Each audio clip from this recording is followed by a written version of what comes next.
Hi friends. ఈరోజు మన class ఏంటంటే అఫిడవిట్లు, making of affidavits, important points. అసలు ఏంటి ఈ అఫిడవిట్లు?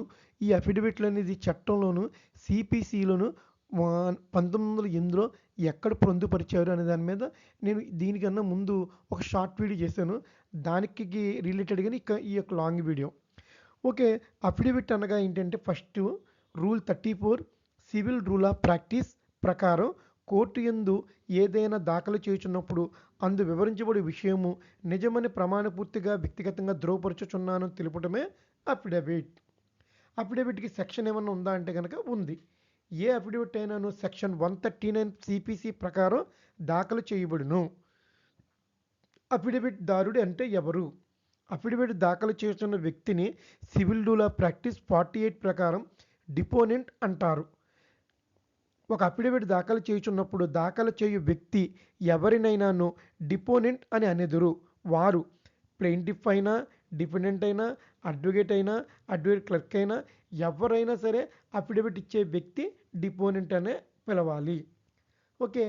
నెక్స్ట్ దీంట్లో సెకండ్ పాయింట్ ఏంటంటే గనక మేకింగ్ ఆఫ్ అఫిడవిట్స్. అంటే అఫిడవిట్స్ తయారు చేయే విధానం ఏంటి అంటే గనక civil rule of practice rules 35, 36, 37 ప్రకారం ప్రతి అఫిడవిట్ ఎలా తయారు చేస్తారంటే గనక నెంబర్ 1 దావా కాజ్ టైటిల్ వ్రాయవలను.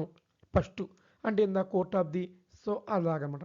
కాజ్ టైటిల్ ఎందు పార్టీల పేర్లు వ్రాయినప్పుడు ఒక దావాలో ఎక్కువ మంది ప్లెయింట్స్ వాది ఉన్నాను, అదేవిధంగా ఎక్కువ మంది డిఫెన్స్ ప్రతివాదులు ఉన్న ఎడల civil rule of practice rule 35 అనుసరించి మొదటి వ్యక్తి పేరు రాసి మిగిలిన వారిని అండ్ ఆర్ అనదర్ అని వ్రాసిన ఎడల సరిపోవును.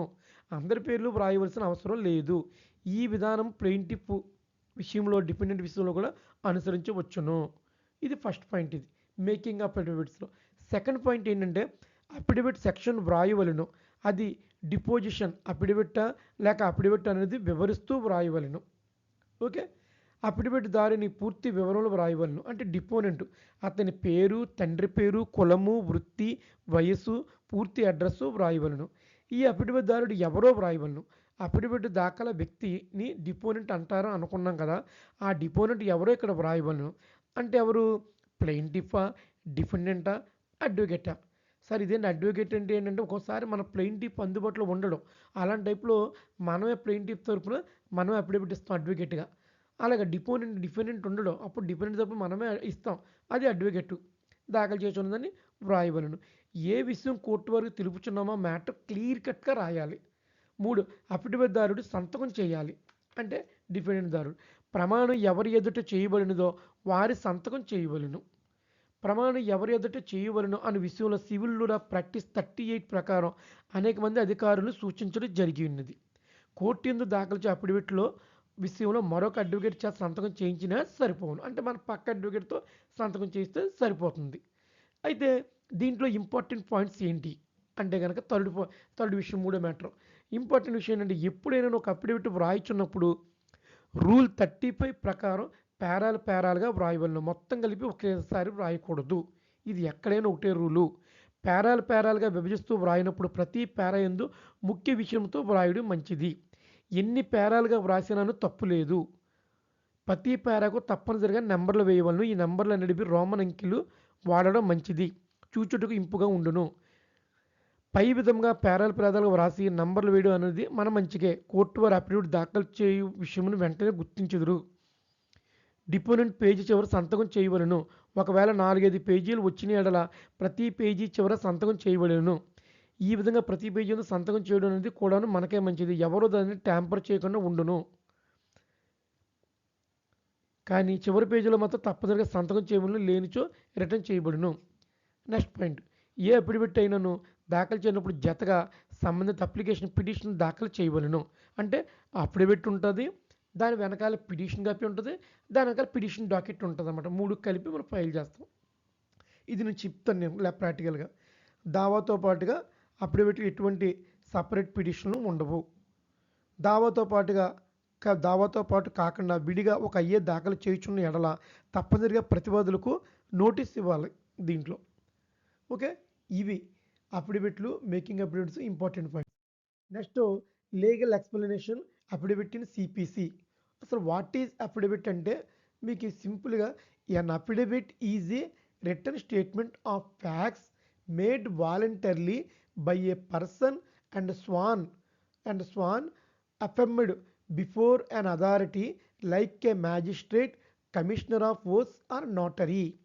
In CPC, Civil Procedure Code 1908, affidavits are governed mainly by Order 19 Rule 1 to 3. Purpose: to bring facts on record without oral examination, especially in interlocutory matters. So ఈ విధంగా మనకి ఈ అఫిడవిట్స్ అనేది ఈ 19 rule 1.3లో వివరించడం జరిగింది. ఒకసారి మీ దగ్గర సిపిసి బుక్ ఉన్నట్టయితే కనుక తీసి చూస్తే మీకు క్లియర్గా అర్థమవుతుంది. Next important points about affidavits under CPC. ఈ సిపిసిలో ఇంపార్టెంట్ పాయింట్స్ ఏంటి అంటే కనుక order 19 CPC court may order proof of facts by affidavit but cross examination in south. Okay, అంటే కోర్టుల అఫిడవిట్ల ద్వారా వాస్తవాలను రుజువును ఆదేశించవచ్చు అని క్రాస్ ఎగ్జామినేషన్ కూడా కోరవచ్చు అని చెప్తున్నారు దీంట్లో.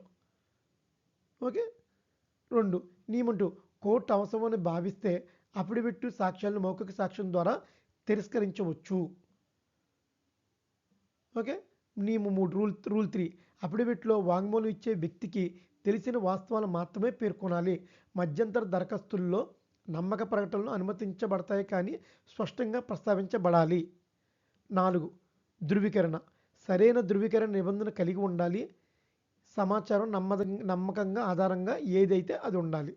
ఫారం అండ్ అథారిటీ డిపోనెంట్ సంతకం చేసి అధికృత అధికారి ముందు ధృవీకరించాలి. 6 ఆచరణలో ఉపయోగం ఇంజెక్షన్ దరఖాస్తులు, మధ్యంతర ఉపశమనాలు, అమలు పిటిషన్లు, సారాంశ దావాలు మొదలైన వాటిలో ఉపయోగించబడుతుంది. రాంగ్ అఫిడవిట్ దాఖలు చేయడం ఐపీసీ సెక్షన్ 191 టు 193 ప్రకారం అబద్ధం సాక్ష్యం అవుతుంది. ఇవి సిపిసి కింద అఫిడవిట్ల గురించి ముఖ్యమైన అంశాలు. ఓకే, నెక్స్ట్ లాస్ట్ది క్రాస్ ఎగ్జామినేషన్ అండ్ అఫిడవిట్ మీద క్రాస్ ఎగ్జామినేషన్ ఏంటి ఉంటుందా అంటే ఉంటుంది. Civil rule of practice rule 52 ప్రకారం అవసరమైనచో ప్రతివాదులు డిపోనెంట్ని క్రాస్ ఎగ్జామినేషన్ చేయవచ్చును. ఈ విధంగా డిపోనెంట్ను క్రాస్ ఎగ్జామినేషన్ అనేది ప్రతివాద పార్టీలు ఎప్పుడైనాను చేయవచ్చును. కోర్టు కూడాను సదరు డిపోనెంట్ని క్రాస్ ఎగ్జామినేషన్ నిమిత్తం కోర్టుకు హాజరు కమ్మని ఎప్పుడైనాను పిలవచ్చును. మీకు అర్థమైందా? ఈ విధంగా డిపోనెంట్ని క్రాస్ ఎగ్జామినేషన్ చేసే అవకాశం కూడా ఉంటుందని మనం తెలుసుకున్నాం. అయితే ఈ అఫిడవిట్ల గురించి ఇంకా మరింత విషయాలు ఏంటంటే కనుక మనం తెలుసుకోవాలంటే కనుక ఒకటే మీరు ఇందులో బాగా గుర్తుపెట్టుకోవాల్సింది ఏంటంటే అఫిడవిట్ యొక్క ఓత్ ప్రమాణం అనేది ఇండియన్ ఓత్స్ యాక్ట్ 1969లో ఉంటుంది. అఫిడవిట్ అనేది ఎక్కడ ఉంటుంది? Civil rule of practice rule 34లో ఉంటుంది. అఫిడవిట్ సెక్షన్ ఎక్కడ ఉంటుంది? ఏ అఫిడవిట్ సెక్షన్ అయినా సరే 139 సిపిసి ప్రకారం దాఖలు చేయబడుతుంది. ఇది ఏ విధంగా మనం చూస్తున్నామంటే కనుక అఫిడవిట్ని అనగా civil rule of practice rule 35 ప్రకారం అఫిడవిట్ను టైప్ చేయవచ్చును లేదా చేతితో వ్రాయవచ్చును. ఈ 4 పాయింట్లు గుర్తుపెట్టుకోండి ఫ్రెండ్స్. ఇది అఫిడవిట్ల మీద క్లాసు. మనకి మరో క్లాస్తో నేను మీ ముందుకు వస్తాను. ఓకే, మీకు ఈ వీడియో నచ్చితే కనుక please subscribe, like, share. Thank you friends.